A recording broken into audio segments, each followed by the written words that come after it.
सबसे पहले बधाई हो कि दामाद जी किराए पर। दिल से धन्यवाद आप सभी को, और जितने भी भोजपुरी के जनता जनार्दन हैं सब लोगों को यश कुमार का बहुत बहुत बहुत बड़ा प्रणाम है। और बाकी का आप लोगों के सवाल के बांट दागिए। किराए पर क्यों? ये बहुत लोग तो दामाद बनने के लिए बहुत उत्साहित रहते हैं, लेकिन ये किराए वाला दामाद कैसा होगा? देखिए, परमानेंट दामाद बन करके तो सब लोग देख चुके हैं कि क्या होता है। मैं पहली बार एक्सपीरियंस करने जा रहा हूँ कि किराए पर जब दामाद रहता है तो क्या एक्सपीरियंस होते हैं। उन एक्सपीरियंस को भुनाने के लिए, वास्तविक जीवन में महसूस करने के लिए मैं किराए पर दामाद बन करके जा रहा हूँ, और बड़ा एक्साइटेड हूँ क्योंकि इसकी कहानी जब अजय श्रीवास्तव जी ने सुनाई थी तो मुझे लगा कि नहीं यार, कुछ अलग है ये फिल्म। और टाइटल भी अलग है, जैसे आप लोग देख रहे हैं दामाद जी किराए पर हैं। अब तक दामाद जी ससुराल में है, दामाद जी बम्बई में है, दामाद जी दिल्ली में है, दामाद जी बेंगलोर में, अमेरिका में है, सुना था। अब दामाद जी किराए पर है। इंटरेस्टिंग टाइटल है तो फिल्म भी इंटरेस्टिंग होगी। क्या लुक रहेगा सर? ये साफा बांध के दिन भर रहेंगे या कुछ और भी लुक? ना ही साफा तो वही दिन बनाई जहिया बियाह हो, ओकर बाद से साफा खोलिए, ओकर बाद जिंदगी की कश्मकश भरी जो चीज़ें होती हैं, हर वास्तविक जीवन में बड़ी कश्मकश भरी जीवन होती है एक बेचारे दूल्हे की।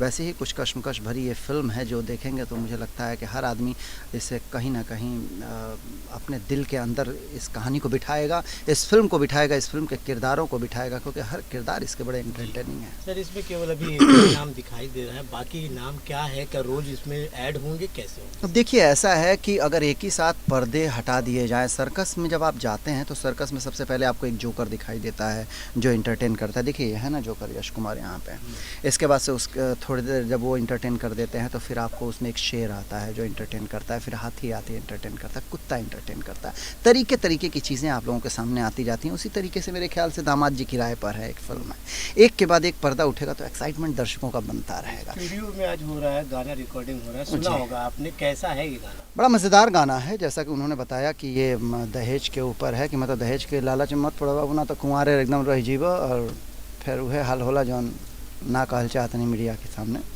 तो आप दहेज वहेज के चक्कर में मत पड़िए, और शादी जब आपको सही टाइम पे सही लड़की मिले तो उससे शादी करके चिपक जाइए। अब बाप माई के चक्कर में मत पड़ा। बाप तो जितना पढ़ौले वाना, जितना सोचे ना कि हवा में सगरी वसूल नहीं, जितना बचपन से लड़का की पढ़ाई में खर्चा भइल बाटे, तब बाप को इज्जत करो, सब कुछ करो, लेकिन उनकी चक्कर में मत पड़ो, कहाँ से ज़िंदगी बर्बाद हो सकेला। और क्या चीज़ें आपकी आने वाली हैं? देखिए, मैं अजय जी के साथ संयोग बनता रह जाता था काम करने के लिए।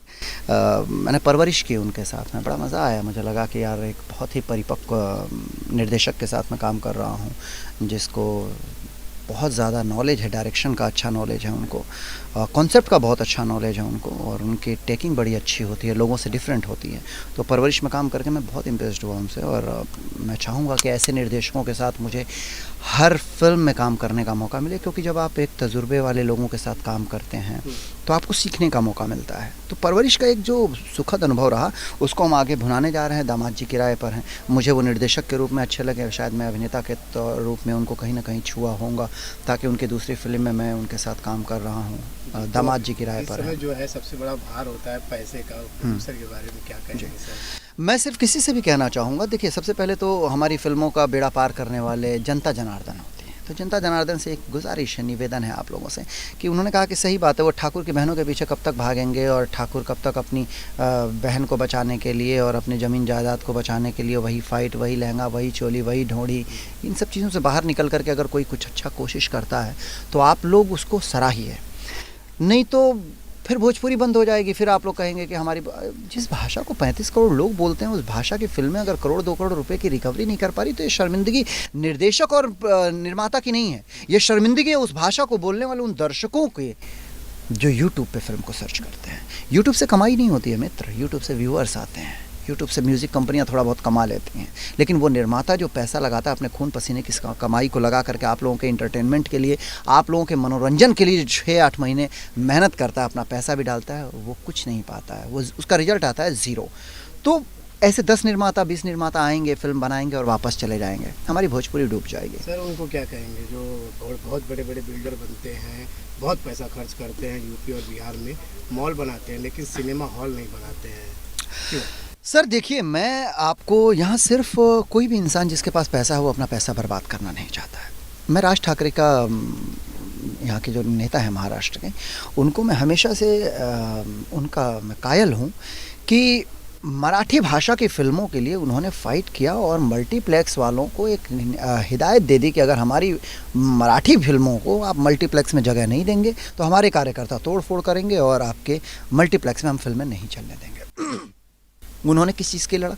वो अपने लिए नहीं लड़े, वो मराठी भाषा की उस फिल्म के लिए लड़े, उस पहचान के लिए जो विलुप्त ना हो, लोगों के लिए इंटरटेनमेंट के लिए उस भाषा में फिल्में बनती रहें। वो काम सिर्फ बिल्डर को नहीं करना है, वो काम सिर्फ बिजनेसमैन को नहीं करना, वो काम नेताओं को करना है। आज पीएम नरेंद्र मोदी जी जाते हैं जब बिहार में, उत्तर प्रदेश में, पूर्वी उत्तर प्रदेश में, मंच पे चढ़ने के बाद बोलते हैं का हाल चाल बा, और दर्शक पगला जाते हैं। मतलब वो मोदी जी के मुंह से भोजपुरी सुन करके पगला जाते हैं। वो भोजपुरी भाषा मोदी जी जा करके अगर उत्तर प्रदेश और बिहार में बोल सकते हैं तो उसी उत्तर प्रदेश, उसी बिहार के राजनेता जब मंच पे ऊपर खड़े होते हैं तो भोजपुरी में क्यों नहीं बोलते हैं? आप लोग हिंदी में सवाल कर रहे हैं इसलिए मैं हिंदी में जवाब देना, तो हम तो चाहे नहीं कि हम ठेठ भोजपुरी में जवाब देंगे। तो हम बस ये कहल चाहब सब जनी से मिला करके 100 बात का एक बात कि भैया सबसे पहले राजनेता लोगन के आगे आवे के पड़ी। जितना भी मॉल बा उनमें एकदम कंपलसरी कर दे जा कि भैया भोजपुरी फिल्म चली तबे ही मॉल चली, या ना चली तो मॉल हुई बंद।